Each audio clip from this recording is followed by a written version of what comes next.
You are listening to the official podcast of The Playlist on IndieWire. I'm your host and editor, Eric McClanahan, and joining me this week from the site are Editor-in-Chief Rodrigo Perez, Managing Editor Kevin Jaggernaut, and contributor Corey Everett. In this week's show, you'll hear us talking about everything from 12 Years a Slave to the controversy regarding Darren Aronofsky's Noah production and the new remake of Carrie. But we start off the show discussing Wes Anderson and his new trailer, Grand Budapest Hotel. So let's drop you into all the chatter happening over at The Playlist as we start with Rodrigo's thoughts on Wes Anderson and the trailer. One of the interesting things about Wes Anderson that, happens with Terrence Malick and happens with, a lot of these really, really beloved auteurs is, ownership, where, this is mine, this is definitive. People have really, really passionate, big, heated feelings on things. And so there's a lot of expectations that go along with those things. And, I have to admit, I think for a long time, I had some of those issues as well, with Wes Anderson, wanting him to be a certain thing. And I now that he's made a bunch of movies that I didn't care for as much. And, I guess I'm just happy with him to be himself. And I think that's great. And I think this trailer looks really, it looks like a screwball comedy. It looks like the style works really well with the screwball. Whereas in the past, for me, for example, and I think this has happened to other people, the style has put a distance. The style and artifice puts a distance away from the emotion. And I'm never a fan of that in general. So that's been my problem. But I'm just come to terms with Wes is going to do what he's going to do. I think for a while there, I wanted him to return to the Bottle Rocket, Rushmore, less stylized thing. One could even argue he sort of did that a little bit with Darjeeling, which is a little bit dialed down. Mm-hmm. I'm just fine with him doing whatever he's going to do, and I feel like the sort of screwball, really zany comedy works with the sort of over-the-top kind of zany style. So I don't know. I think it looks really good. I think it's going to be fun. It looks like it just looks funny and amusing. And what more can I ask? I think at one point I just had almost mixed feelings because I was just I was really into Wes Anderson and I wanted him to be something that, for example, and nobody agrees with me on this, but the Royal Tenenbaums, which is a movie that I have so much problems with that movie because it, for me, is I know everyone thinks it's Wes Anderson's favorite movie, or a lot of people do, but for me, it just teeters on this emotional greatness that it never quite gets to, and I've always found that extremely frustrating. It never lands this emotional, awesome, I don't know if punch, but it just never lands emotionally in the way that I want it to, and it sets up all these pieces to go there, and it never does, for me anyhow.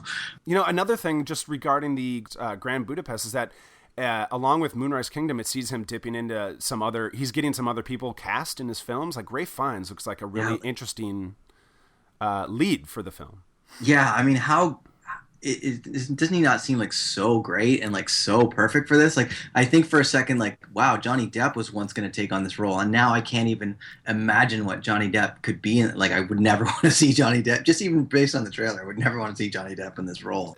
There's just a cutoff for everybody out there where there's a film of his that doesn't work, and then I think the thing is particularly with Wes Anderson's films is that the approach, his style, always borders on being really precious, and when it doesn't work, it's very easy to sort of mock it or to sort of be really dismissive of what he's doing. And so I think that's where a lot of people kind of are resistant, I guess, or maybe hesitant about what he's doing, especially since, the argument is that he's made the same movie X number of times. But for me, I don't see that as a problem, really. I mean, I think with each film he's trying little tweaks. He's exploring slightly different approaches, and they haven't always worked. But within his style, within what he does, within what his interests are, I think it's fine. I'm glad to, this film. I think he said it's influenced by like Ernst Lubitsch and whatnot, and it really feels like that. Hmm. And for me, I want to see Wes Anderson do a film in that style. I think he's a perfect voice for that kind of thing, and it's the Yeah. kind of tone he's suggested in his other films as well. So it seems like a perfect like hand in glove kind of movie. So like I'm really excited to see what it's going to be all about. Yeah, it's weird how like there was a time where auteurs who had a very distinct vision and were repeating themes film to film. There was a time where they were really celebrated for that, and that was a big deal. Like the Cahiers du Cinema writers were like that was their whole thing that they got into, and Andrew Sarris, like all of that, and it just seems like people are less. I don't know. They're less. They don't want that as much. I don't know. But don't you think that's like par for the course in any kind of I was going to say criticism, but more beyond criticism, just like in your taste. For example, here's a random example. I love Tom Waits. Tom Waits is great, but Tom Waits has kind of made the same album for 20 years now, ever since Rain Dogs. And I love Rain Dogs, but when you get to, I don't know, album number however many, it just starts to feel so familiar to the point that it loses its impact. And so it's not about essentially it's not at the end it's not about the familiarity, it's about the impact being lost because of the familiarity. And I think that's a legitimate criticism, and I think that happens in all kinds of art. If you repeat yourself too often, it's not necessarily that repeating yourself is bad, it's just that you can lose your potency. And would you also argue that the songs on the new albums on the whole probably aren't as good as the songs on Rain Dogs? And I think that's what it comes down to for people who have problems with Wes Anderson's recent movies.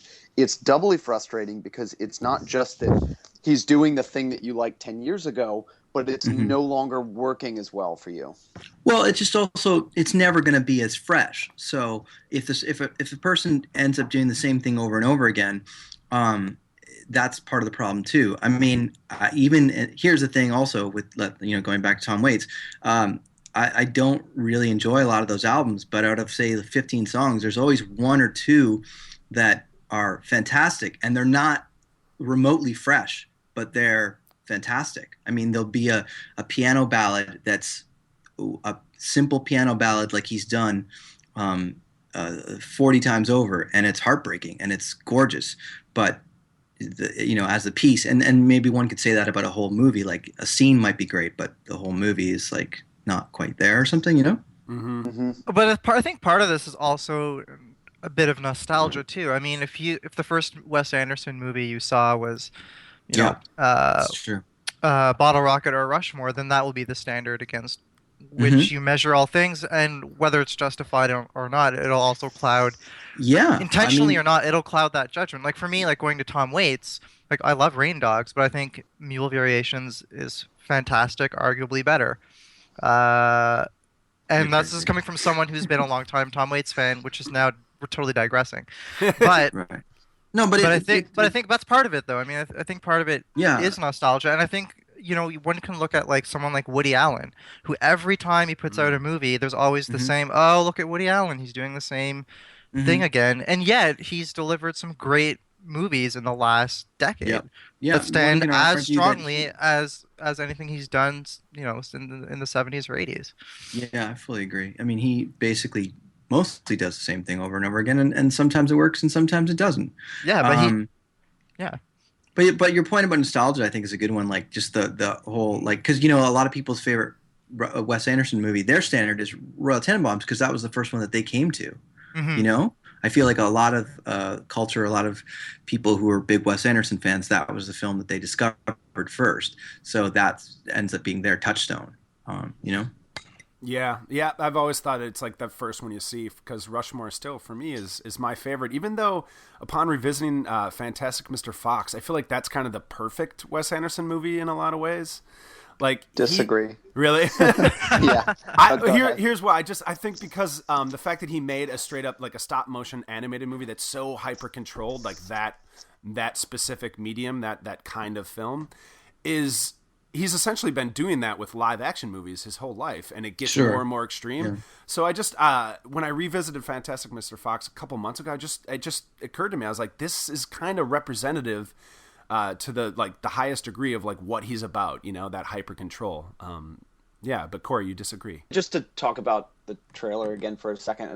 I was a total self-confessed Wes Anderson fanboy for about a decade. You know, he was one of my favorite directors. And then around Life Aquatic, Darjeeling started to drop off a little. And Fantastic Mr. Fox was the first one I saw that really kind of flatlined for me. And Moonrise Kingdom kind of did the same, where it didn't work for me. I gave it a second shot, and it played even not quite as well as the first viewing.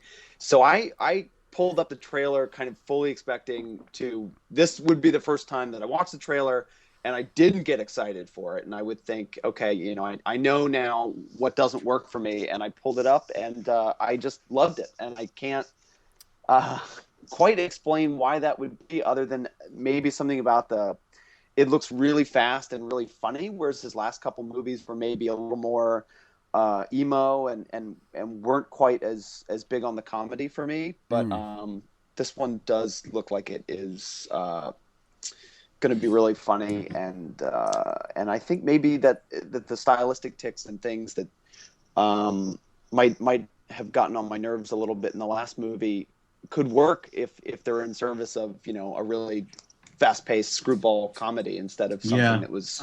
I agree.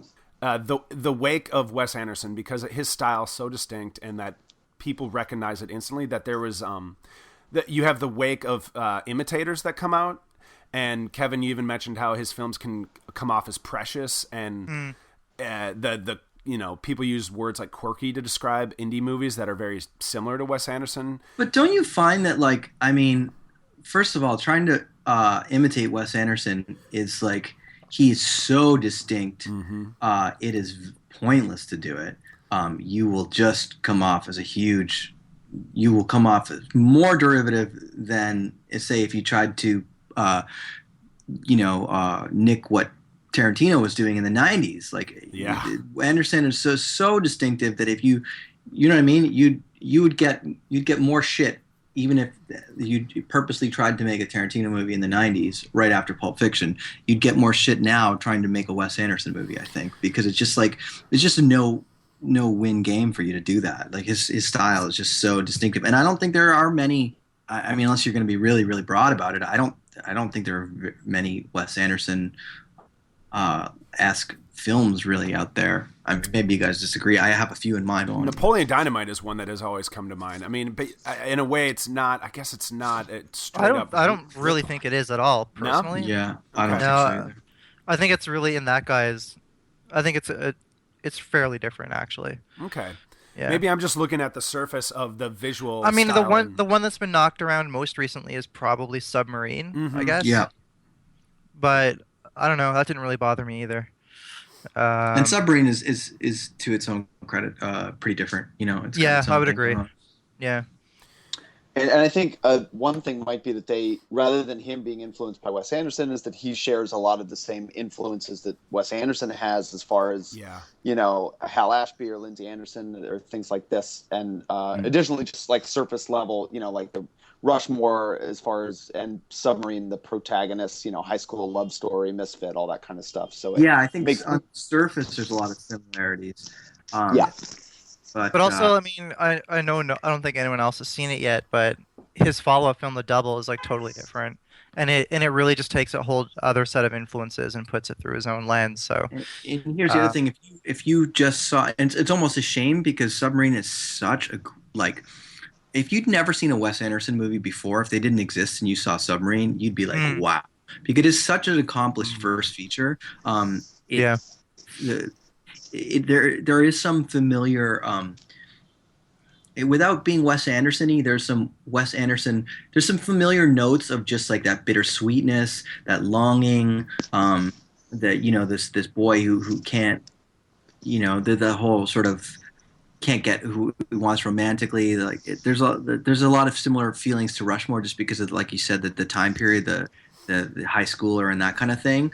But it's really accomplished, man. It's like it's so assured, you know, assured piece of filmmaking. But yeah, hopefully that fall away after the double. One I was going to say, and I feel bad about saying this, but it's true. Ceremony. Oh yeah, It got a lot of Wes Anderson kind of elements to it, ticks, and very like specific kind of shots. Like and even the soundtrack too. Oh yeah. It's like again, that's also like a well-made piece of film. It's just really indebted to Wes Anderson's style. Yeah, that film didn't really make that much of an impact, even relative to its size and release. So maybe I think you got a point there, Rod, where it's it's going to be so blatant and so obvious that it's going to be tough for a film to really to make its own impact when it seems really blatant. Rodrigo had said like Royal Tenenbaums doesn't register emotionally for him. Just just want to put in the opposite opinion, which is in that movie, every time Ben Stiller says I've had a rough year, like I lose it. Like that for me is like the peak of that movie. Yeah. And that's it. I love the little moment where his son comes off the top bunk bed and just like lays with him on the floor. That's a moment that just has always gotten to me as well. I was gonna say, in the end montage when he's holding Royal's hand in the ambulance and kind of like watching him go out, that's a nice moment too.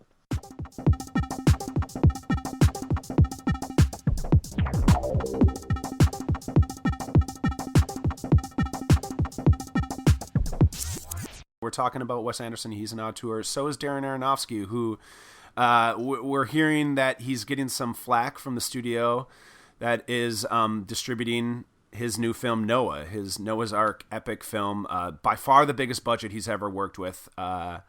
It's north of $100 million. It's been a big project, and if I understand right, he's had some test screenings for religious groups. Is that correct, Kevin? I know you wrote the news. The story goes that the film is test screened for I think 3 different audiences. One that was majority Jewish, another that was majority Christian, and then another audience that was more of a mixed group. And I guess the studio is not. I think the issue with the film is apparently the third act. Mm-hmm. Again with Paramount and a film with the third act. And I guess they're having concerns. What those specific concerns is unclear. Like it's not really being said. And I guess for me, with this whole thing is that I always find it amusing and baffling that Paramount, like this is a thing that existed in graphic novel form. Yep. Like they got this, they knew what they were getting into. It's Darren Aronofsky. And it's Darren Aronofsky, and now like theoretically months away from a March release, which I don't think is going to happen. Now they're throwing up red flags and they're having issues. So yeah, I don't know. But part of that is just like, it's a biblical thing, and whenever you have a biblical movie, you always have religious groups that, think about how the whatchamacallit Passion film, of the Christ. Think about how important the religious groups were to that movie. They loved that movie, and they were a big part of it being a huge hit. Oh, but it doesn't matter whether this is Darren Aronofsky or anything like that. You got to think of it as like a movie that's going into the public space. Oh, I completely agree. And it's a biblical movie, therefore these people have ownership, they have a say, and think about all the people who they screen it to, just basically different religious groups. But I'm not defending Paramount. I think it's a cowardly response, but I think it's also a typical one. But I think if they wanted to make a typical Noah's Ark movie, then they bought the wrong script. Yeah. True. I mean, this is a movie that apparently has like 6-foot, like huge demon angels, and like takes a very, very fantastical approach to this story. I mean, if they wanted to make the Charlton Heston version, they could have easily done that. I think it's typical studio stuff of like, yeah, this script sounds great, let's do it. Oh, and then they start marketing it. Oh, these religious groups don't like it. Yeah. And so it's not about like we bought this. It's like, oh, there's this other new problem. You know what I mean? They just don't think about it that way. It's like you're almost being too pragmatic for them. Or they almost kind of want to straddle the line of saying, oh, well, how do we take this and still market it to the religious audience, but update it for hip, moviegoers today? We'll get an auteur like Aronofsky to do it. But then once they start seeing it come in, and they realized but I don't think they ever. I think they never thought about these religious groups in the first place. I think they thought big epic, big tentpole. Oh, I'm sure. This No, guy- I'm sure they. this No, they guy- definitely did think about the religious groups in the first place. I mean, the first audience to see a trailer for the movie was a big mega Christian group right, that but that was introduced after it by was Darren finished. Aronofsky. I mean, that's the kind of thing that But you that's when it think was about. finished. No, but that's the kind of thing you think about months in advance. You don't just like finish the movie and go, "Oh, well, I guess we should show it to some Christians." I Well, think when they did. first, They did I, plan it months in advance. They saw those people saw it like I think this summer or something. You know? no, but I'm saying even before they saw it. I mean, even when they were shooting the film, I'm sure Paramount Marketing was already trying to figure out how they're going to roll this out. Because for movies that cost this much, this is something it's a long game. You plan this out. Mhm. So this is I think you're being a little bit easy on Paramount in a way. I think they went into this thinking they're going to have another Passion of the Christ, but then they realized they got something that's quite different. Yeah, I think from the beginning, in order to make the numbers work on giving Aronofsky, $100 million, they must have figured out not only can we get the religious base, but we can also make this a tentpole that, hip cinephiles and normal people and everyone will see. I think the hope was from the beginning that they could win over both groups without alienating either. And that's the bullseye. And maybe what they're finding is, if we're only appealing to the cinephiles and maybe a little bit of the mainstream, then we're not getting that religious audience. Then maybe we're Right, not but gonna as you make our guys money say, back. they're not working blind. They have a script. They know what they were getting into. So let's not call them completely dumb. You know what I mean? It's not like they went, this is way different than we thought. Like they read the script. It had these crazy angel demons and stuff like that, and things like that. So I think it's more reactionary because there's apparently some people have been calling it some of the ending like wacko environmental ideas. Those were in the script, Paramount probably was like, yeah, this will work. And then all of a sudden it's like, oh, the religious groups don't like it. Now we have to rethink things. You know what I mean? It's reactive. I think there would have been controversy no matter what with this film. Absolutely. Yeah, no, absolutely. Because it's inevitable. Although I got to be honest, I don't remember that much controversy leading up to Passion of the Christ. It seemed like those groups. Oh, there was What? Oh my God. I just nothing but controversy. I just don't remember. I just remember. Because I just remember the was- embrace that film had. The bizarre, people just took to that film when it came out. It was huge controversy. It was Shitstorm. massive. Yeah. Yeah. Okay. There was a massive New Yorker piece about Mel Gibson's father, who's like a Oh yeah, that's right. crazy, like And there was Holocaust like denier. Yeah, and there's that's like a just 60 one Minutes thing, That's- and there's all kinds yeah. of shit. True. Well, there you. I mean, you got. I'm really glad you guys It are has here been to a correct while. me. Hasn't it been a while though? I'm trying to think. Passion of the Christ, Dogma. I mean, it seems like the kind of religious outrage over movies used to flare up every year or two, and I'm struggling to think of the last time that I really remember. Yeah, that's a good point, outcry. Corey. Like Dogma, something as silly and dumb as that has that nobody should give a shit because it's just silly. And man, people were up in arms about that. Yeah. Yeah. Well, and I think the problem ultimately comes down is people are bitching about a movie before they've even seen a still, even seen an image from it. Yeah, well, that's what happens when you have religious movies. People are, again, it basically all goes down to ownership. This is our thing. You're not going to be debasing it. You're not going to be disrespecting it, right? Da-da-da-da-da. And, so, and religion obviously is such a massive, gigantic thing that encompasses the entire globe. So, I'm sure this is a bit of no surprise, but at the same time bigger than obviously Paramount expected. Because as you said, if Paramount are as wise or keen as you're saying, which I agree with them, they wouldn't have greenlit this in the first place. But what probably is more the answer is that they miscalculated in thinking how people were going to take to it. Yeah. And I mean, this is an example, I think, too. These kind of religious themed movies are like the bad press that can go along with it, or the controversial press that can go leading up to its release, can actually really affect the box office. Whereas I think most releases are happy with any kind of publicity that a film might be getting, good or bad. I mean, it tends to get attention, but it does seem like these religious groups really hold a lot of sway over there. for people that are like, if they approve of it, then people will flock. It seems to, which yeah, but at the same time, I don't think it's going to kill it if they, you know what I mean. It might not become the huge hit that Paramount wants, but if people are interested in it, they'll still go see it regardless of what religious groups say. But it could be the difference between like the Passion of the Christ being a mega hit and it just being like a decent sized movie or whatever.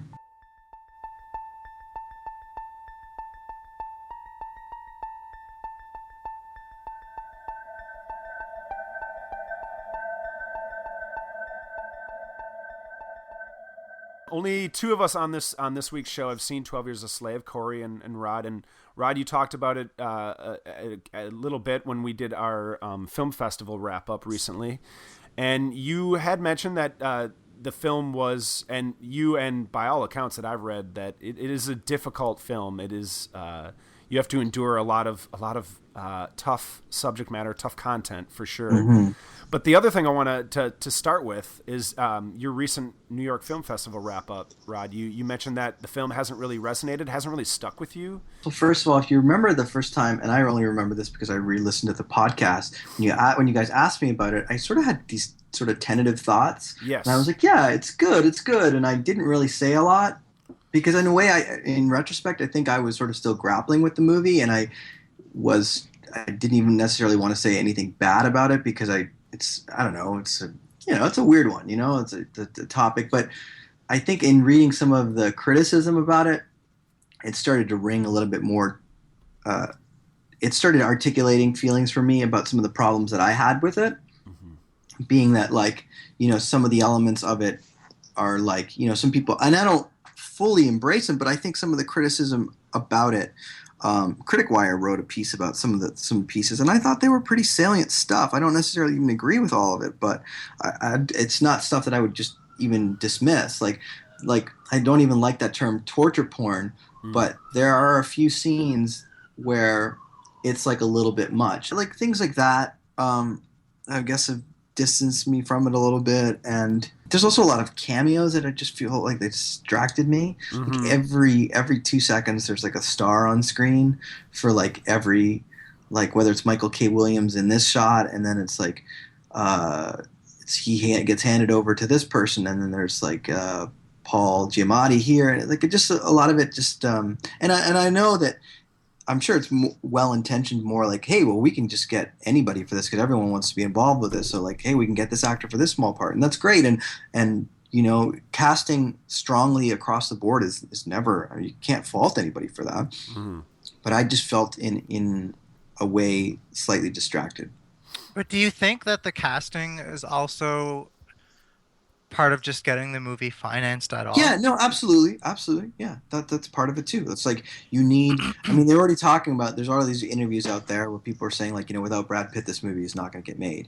It's a difficult subject, and you have to cast big around it. So that's part of it too. And then if you can get all like 16, 17, 18 names for like, little parts along the way, great. But yeah, I'm not faulting them for it. More than the practicality of getting the movie financed, which I do agree that the Brad Pitt moment, especially, and some of the other actors, I'll agree that it does take you a little bit out of the movie at times.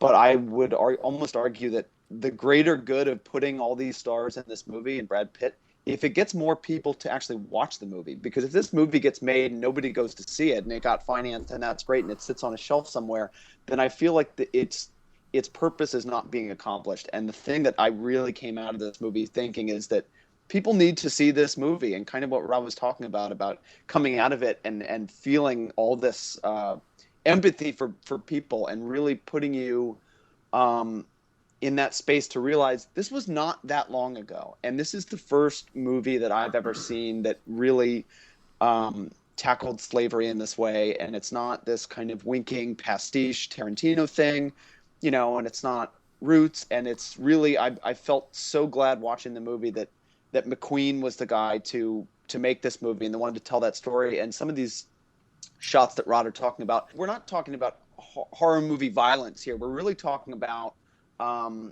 kind of the brutality of lingering on a certain shot, where it's not like it's not like limbs being hacked off or anything like that. It's really just him lingering on a certain shot for such a length of time that I just felt like he was really holding the audience's nose in it and just saying, look at this. Don't look away. No, you look at this. Think about this. And Absolutely. It really gave you time to ruminate on it and consider the weight.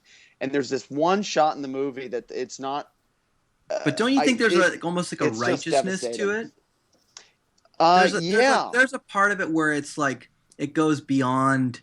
Like I understand we need to we see this topic and we need to see this story and it needs to be told and people need to see it, but there's a couple moments where it's like, yeah, dude, we get it. Like you don't need to like you're shoveling an audience's faces and shit, and you're bordering on gratuitous, and that's my problem with like at least one of those moments where it's like it's too much. And I think that's that's his point. I think he wanted to do it. Yes. He wants it to be too much, but that doesn't. I don't agree with that, or at least I don't. I still don't. I get that he's going for that and that he was purposely trying to do it, but it still doesn't work for me.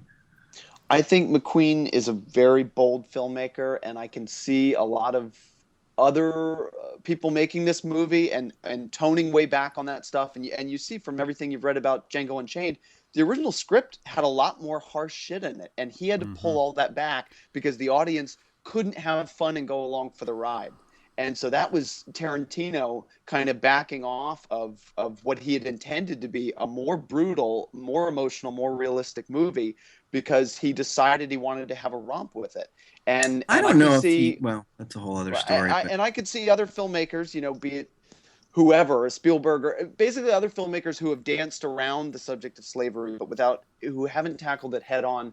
And I think this movie, it needed to be said this way. And there are a lot of people who will come along and probably make movies that don't, hold your nose in shit. But I think people need this movie once, and I'm glad that McQueen was the first guy to really come along and do it. And I think it's a really powerful movie, which whatever little problems I have with it, yes, some of the cameos and such maybe take you out of a little bit. I would tear up at certain moments throughout the movie, and then kind of it would lose me for a little bit and check me back in. But it's a really I think it's an important movie, and I think it's really important that people see it, and not important in that put air quotes around it. It's going to be up for awards. How does this affect its fucking nominations? Like, it's an important movie for humans to see and really consider. I can't argue that at all.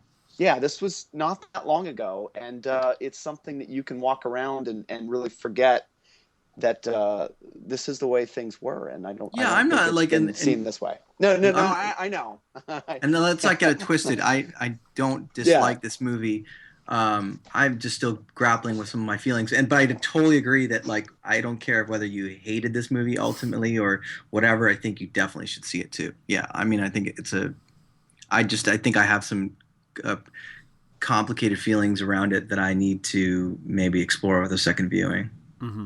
Because I also can't quite articulate them right now, and that's also even just frustrating me because I feel like I need to see it again. And I know that shame was divisive too, so I feel like that's just going to be McQueen's deal. He's going to split audiences. I mean, even among critics, I feel like half of them loved Shame and half of them really just hated the way he was taking the story so seriously. And I guess it's going to be a similar response here with some people just thinking it's maybe too much. Imagine this guy did a comedy. Oh man. Yeah. Well, he said he wants to do a musical. I don't know if he's capable, I don't know if he's capable. Corey, he wants to do a musical, you were saying? Yeah, I think he didn't say in an interview recently. That's right, one of musical with Fassbender. Well, he was going to do the Fela Kuti biopic. Oh yeah. Okay. And then he's not doing that anymore, but I think that would have been I would love to see him do something like that. Yeah, I mean it's hard to lob this criticism at him, but if you think of those 3 films that he's seen so far, he's kind of humorless.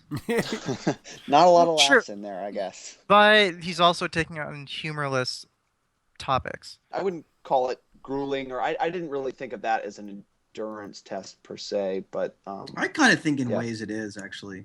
Mm-hmm. And maybe that's also part of my problem with the movie. It also is like a lot of similar ideas to a lot of the survival narratives we've seen out there. It's different because it's not like the stranded thing, but in many ways it is. I mean, this guy is essentially stranded. He is, he's, sure, it's not space or it's in the middle of the ocean by himself, but he kind of is by himself. He's in the middle of like, a plantation. And yeah, he's got other slaves there, but he's an educated man and most of them aren't. And he feels very isolated from everybody. He's got no one to connect to. There's a lot of that sort of one man against the universe, regardless of whether there's people there ideas. You know what I mean? Mm-hmm. So I find it very similar in some of that respect or that regard of the endurance of being able to endure this situation, this ordeal, which, the same thing as in Gravity, the same thing as All Is Lost, and in the same thing with Captain Phillips. Yeah. There's a lot of those similar themes, and I find it is grueling, and it's basically the tale of him being captured, and then I don't think it's much of a spoiler to say that he gets to freedom, and it's just it's that experience, and maybe also and losing his humanity, really. Yeah, or at least being on the verge of losing his humanity throughout the whole time. And that's, Corey, what you just talked about is what makes the film for me, because otherwise it's just an experience of the grueling grind of all of it, and that doesn't give me anything. You know what I mean?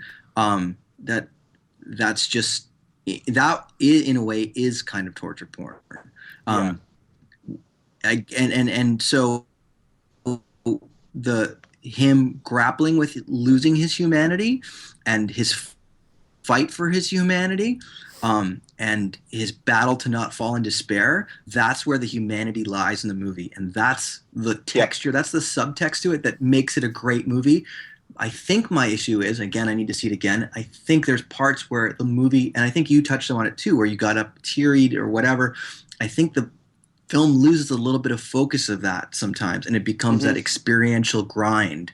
And the parts that speak to me are this, what we're talking about, the humanity. And the parts that lose me are where we're back into kind of almost matter of fact, not documentary-like, but just matter of fact, grueling grind. I think it is an endurance test.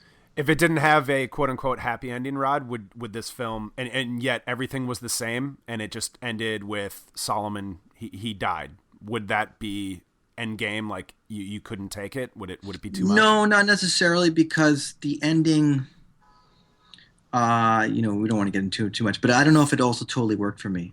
Okay. Because I guess what I'm getting at is there's, I guess, Rod, I'm thinking you're probably not going to queue up to see like Irreversible or some of the other French extreme stuff anytime soon. Is my guess from what you're saying? Yeah, the stuff where it is like you are enduring things, difficult, harsh content. I mean, I don't know. Yeah, can we just say that this movie is no way in line with those types of movies. It's just right. I think maybe the expectation got out there early that this is going to be kind of a Oscar baity movie, and especially after the Toronto and this is going to win Best Picture. I honestly, if this wins Best Picture, that's fucking great, because this seems like a movie that people, especially older Academy members, are not going to want to watch. Do you know what I mean? So like, if this is the kind of movie that can actually win, then that's good, because I really don't see this as Oscar bait, middle of the road, sentimental. I mean, I think this is the real deal. This is a really great film, and.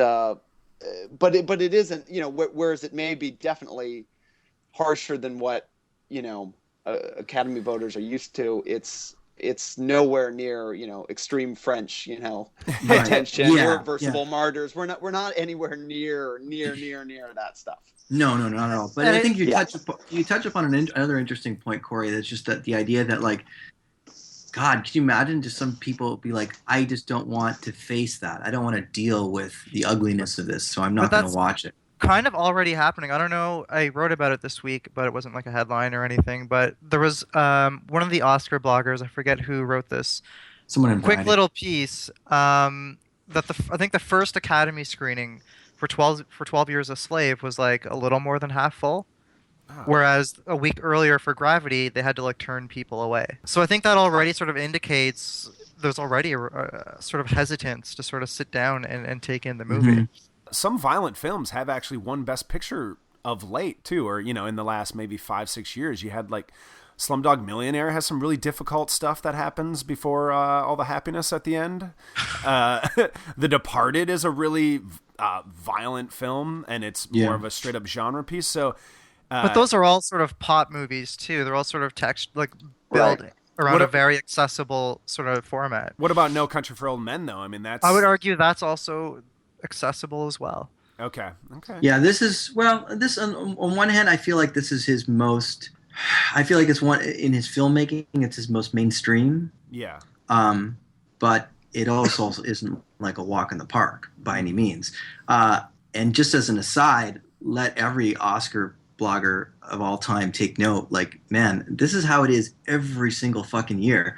Telluride, it was like, this is fucking one Best Picture. Like, this is fucking got it in the bag. Like, nothing. Like, this is a lock. Forget it. And now, 2 months later, like, now there's maybe people aren't seeing it. Maybe there's this. Maybe there's that. That happens every single year. So, like, for every Oscar person out there, like, it's always a wait and see game. Never declare anything ever early, because the winds are always shifting on these things, And just, Eric, I would clarify one other thing, is that I think there's a difference in, maybe you're thinking that the film is extremely violent. The film is really harrowing, but it's not because there's violence on screen. Like, there's a lot of movies like The Departed or whatever that use violence in a way that's more, pop and kind of accessible. And this isn't that you're seeing these graphic things happen. It's just that it's a very harrowing kind of emotional experience done in a very stark, kind of matter-of-fact way, and it's really the context behind what you're being shown more than what you're being shown that makes it kind of more disturbing than something. A horror movie that invites you to cheer when people are getting hacked to death is way different than what this movie's doing. One of the most violent scenes in this movie, while you do see some elements of it, some of the most brutal, grueling elements of it are because it's not actually on screen, or at least you're seeing it from a slightly different angle where you're not seeing the impact of certain acts of violence. Right. Okay. Right, which can be usually more effective. Absolutely. Yeah, absolutely. Yeah. Definitely. A smart filmmaker always realizes that, that violence, the acts don't necessarily need to be shown to be. I mean, just look at some of the Nolan films that have got away with a PG-13 rating because they didn't show the violence, but all the violence is there and implied, and it's just as powerful, Definitely. Or in Tarantino's early career, everyone swears, they're seeing things that they're not seeing, ear being cut off, etc. He lost that though. Yeah. He just shows it all now. So, Carrie, another film that's coming out this weekend, or that came out this weekend, is of course a remake of the Brian De Palma film, another adaptation of the Stephen King book. Kevin, your review wasn't exactly glowing for the film. Yeah. And maybe just to start off, why it isn't successful at updating the 70s film. Well, I think the first thing is that I think there is room for a contemporary of Carrie. I think there's a lot of great themes in that story, about rites of passage, about being an outsider, and all those sort of things that could make really great material for a great horror movie. And I was kind of excited to see a woman particularly take those on. I think that's a very exciting prospect. Right, Kimberly Pierce directed. Yeah, for sure. But I put it in my review, and it's kind of a telling quote.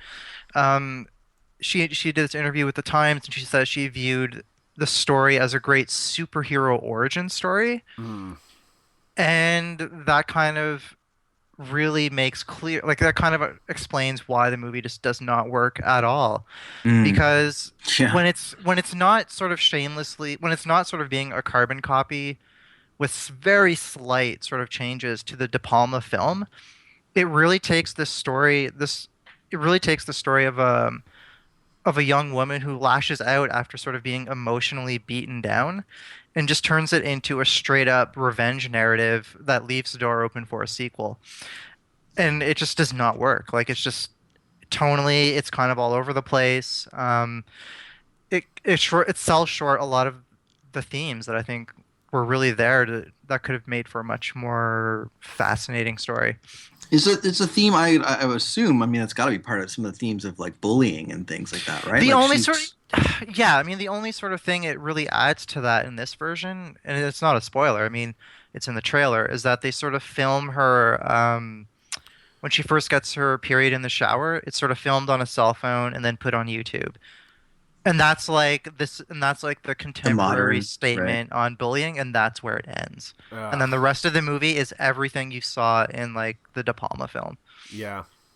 Yeah. Kevin, when That's you were that's a just kind shame. of describing how you thought it was, possibly ripe for an update and describing what the themes of the story were, it occurred to me that though it's not at all from the female perspective, which is what's really important about Carrie and the coming of age and the kind of awkwardness with that with the male counterpart to that, I feel like is Chronicle, which did a much better job of showing this superhero or villain, however you see it, origin story of the guy who's kind of picked on and bullied and then finally gets these powers and then lashes out at the end of the movie, which is That's actually a great comparison, actually, because I yeah. think that film really did that kind of narrative like really, really well and really effectively. And it's Yeah, the I kind of agree. thing that's missing, I think, in the Carrie remake, which Well, there's really a just which really speaking of like which really just uses that sort of last like explosion of like the prom going to hell. It really just is like, well, now we're in the year 2013. Like, I don't know if you remember the original film, because that scene is not very long. Mm-mm. Like the whole prom destruction, like it's really like 5 minutes, and then the movie's done. Like Mm-hmm. it goes to credits. Whereas here it's spread out to maybe 20 minutes long, and you really get some like kill shots, and it's really much more calculated. And I think that kind of misses the point. Chronicle is that like what there's a whole emotional arc about these like not only is it one guy being bullied, it's a friendship story. It's these three guys, and then Yeah. there's a tragedy at the end, which makes it resonant, like a tragedy between friends. Where someone has to be sacrificed because these powers are being perverted and being there's a whole morality issue there that's powerful, even if that ending isn't necessarily super emotional. There's a morality thing that throughout that thing is like our powers and the abuse of power, which I don't know. I think Carrie, from the sounds of it, probably just revels in revenge with these powers and nothing deeper. Well, yeah, I mean, yeah, you're exactly right. And for me, like, I don't know if anyone else views the De Palma film this way, but I see it, especially with the tone of it, like it's very heightened, it's very De Oh Palma-esque. yeah. Yeah. It really, to me, it plays like sort of like almost like a really kind of operatic tragedy. Like, I think Yeah, it's what happens to Carrie is so tragic, yeah. and this film misses that heart, that sort of like that really sort of emotion of it. Like it really, and you're right, it just kind of just turns it into a kind of a silly like, oh cool, I have like I can do this stuff, and now I've been hurt, and I'm Well, just the gonna fact that like you said that they turned it into a superhero film to me is missing the mark because that's not what the original Carrie is about. And while Chronicle has some of those things, we're not remaking Chronicle here.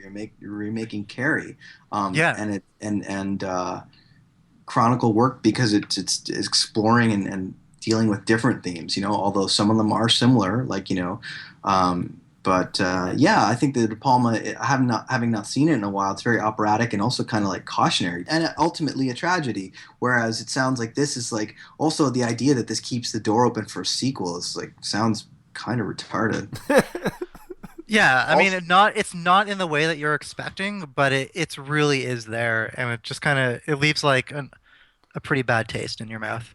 Mm. also a Fortunately, that's tragedy is that this comes from Kimberly Pierce, Yeah. not some no-name hack, but a really good and promising filmmaker who seems to have lost her way the past decade. Well, Yeah, I didn't mind her last film. Stop Loss. Yeah, I think Stop Loss has got some really interesting things in it, even if it's unsuccessful. Well, the New York Times piece of all the movies she tried to get going too was really heartbreaking. Yeah, And definitely. to see that she had to settle on kind of, well, let me try and do my best with Carrie, and then even that ends up maybe not turning out as And I good think as the it could have been. saddest thing is that it really feels like anonymously directed. Like you could have put anyone's name on this. Like it's really not an auteur kind of a take. It's really like a very studio remake, $30 million horror movie. It's kind of crappy. Yeah, that's disappointing. It's also just doubly disappointing because having read that Times piece, I all of a sudden got really excited for the movie because she was talking about it and all these themes that you're talking about, Kevin, and how it's like, I don't know, she was talking about articulating it in this way that was very rich and really textured and full of theme. And I was like, wow, okay, now I need to see this. And then, as Kevin saw, and then I think he emailed me right immediately afterwards, and basically like none of that's in the movie. What are you gonna do? That's what happens with the modern movie these days. You gotta leave it open for the sequel. You gotta. And the other thing is too homogenization. Yeah, and the other thing is too, there was certain corners of the internet that were sort of super excited that it was going to be an R-rated like Carrie. My God, this is like, it's like 2 steps away from being a PG-13. Like, yeah, I'm not really sure why. Is it R-rated? Yeah. Is it R-rated? And furthermore, pretty sure it is. Who cares? Do you care? Do you ever care if a movie's R-rated or PG-rated? I do sometimes. Sometimes I could never give a shit. I know, and I understand. It makes zero fucking difference. I totally agree. I agree with you, like, or where you're coming from. Unless you're like a horror fan when you want to see specific things. Exactly, it's for that audience specifically. It does matter. But honestly, I was pretty bummed out when the fourth Die Hard movie was rated PG-13 because I don't know. I don't know. It just felt. Did the other matters? Did it matter for those other movies? They're terrible. The other Die Hard movies? Yeah. The first Die Hard is a phenomenal movie. The first Die Hard. That's Die Hard 1 and the rest is like night and day. Die Hard 2 is okay. I actually kind of like the third one a little bit too, when John McTiernan came back. But anyway, that's another discussion. I'm just saying that when a series or a franchise in particular, or types of movies, being horror movies, there's an expectation, and if or even just in the Die Hard franchise specifically, those first 3 movies were all rated R, and John McClane swore and he bled and all those things, and it just seems like that series is. I mean, let me put it to you this way: I don't even know what Prometheus was rated. I know there was a talk about it being R rated or being PG-13 rated, and I would argue that. Like someone could look it up. I don't care. It's R. Well, it could have been. It could have easily just have been PG-13. It's one of those movies that sits on the border, and it doesn't really matter. None of. I think they could have. Okay, so it's R. I think they could have pulled off the same movie as PG-13 and just done a few cuts, and it wouldn't have. And the impact of it, regardless of whether it's good or not, the impact of it would have been barely lost. It's one of those movies that lives right on the edge, and it's sort of an example of what you can do these days. Like I don't think it necessarily like. Great, it's R-rated. I don't think that movie would have been. I didn't like that movie very much, but I don't think it would have been any less successful had it been a PG-13. That's a really good point. I think marketing something like Prometheus or whatever or Carrie as like, oh, it's R-rated, has become a marketing tool to attract people who want certain audiences who still, unfortunately, which I might be a part of. I think. I think the lines are blurring more and more these days. Kind of as Rod said, with some of like Christopher Nolan's intense PG-13s and things. It really depends on the filmmaker. I think maybe back in the 90s, like you're talking about, Eric, with Die Hard movies or whatever, there was a clearer distinction between movies that were maybe more for adults and that they were rated R, and the content was aimed at adults, and PG-13 meant not just that you could show a little less, meant that it was aimed as entertainment for an entirely different audience. Right, and I think as we've gotten into this decade, the lines have blurred more and more, where you're seeing R-rated movies that are kind of meant for everybody and could almost be PG-13, and you're seeing PG-13 movies that are made for smart adults as well as everybody. So I do remember it used to bother me more when I would think about how could they do a PG-13 this, But Rod's kind of right. I really don't. They mean think different about it things too much now these days. Mm-hmm. Yeah, it means. I mean, like you're exactly right. What, It used to be a delineation for audiences. It's not anymore. It means nothing. Those boundaries don't work. It's just now. It's just come down to like the difference between a few graphic elements that the MPAA either likes or doesn't, and that's Right. all it is. Or you have a situation like Philomena, which has 2 F words and is rated R. So right. Well, I figure no one under 17 is going to see that. So. You never know, man. There was a huge 12-year-old audience for that movie. I mean, that was the King's Speech too, right? The one Yeah. scene made it rated R until they censored it. But I mean, like, yeah, the rating system's fucked. Like, whether in the 90s it was kind of fucked, even now it's kind of fucked. Yeah, the That's MPAA a whole different is podcast. Exactly. The MPAA it's a whole other podcast. They're really stupid, and they are. No, they are, and and I mean, even just the hypocrisies between what gets away with violence and what gets away with sex is like just so hypocritical. I mean, obviously that's a whole other topic, but they're just kind of brutal. We got from 12 Years a Slave to Die Hard with a Vengeance in 20 minutes. I think that's pretty good. Exactly, and I was shamed for my liking of Die Hard with a Vengeance. Damn it! No, I think the first Die Hard's amazing. The first Die Hard is an utter classic. It is. Like, it is without question. The rest of it's super diminishing returns, and like, by the time the fourth one came around, I could give a fuck. And I didn't see anything after 3. It was fucking so bad. The fourth one, it was just like. Yeah, the first one's. I watched it for that Die Hard feature we did. I regret everything. That was terrible. Yeah, I mean that's easily one of the worst movies. I think that came out this year, right? Or was it last year? Yeah, no, the fifth January, one came out this year. Mm-hmm. The fourth one came out like 4 years ago. Oh, okay. I'm sorry. I didn't even see the fourth one. I'm talking the fifth one. Yeah, the fifth one. Now the fifth one went back to being rated R. So whatever that means. See, the fifth one. It's for adults again. It was rated R because it's a total utter piece of shit, and I'm sure it's worse than the fourth one. Which, if you're saying the fourth one was PG-13, like go by that. I haven't seen the fourth one, but I bet you, I guarantee you, any money in the world that the fifth one rated R is worse than the fourth one rated. That is true, actually. That is very true. There you go. Because it like looks like a total. I mean, I didn't see the fourth one, but the fifth one is just fucking abominable. So.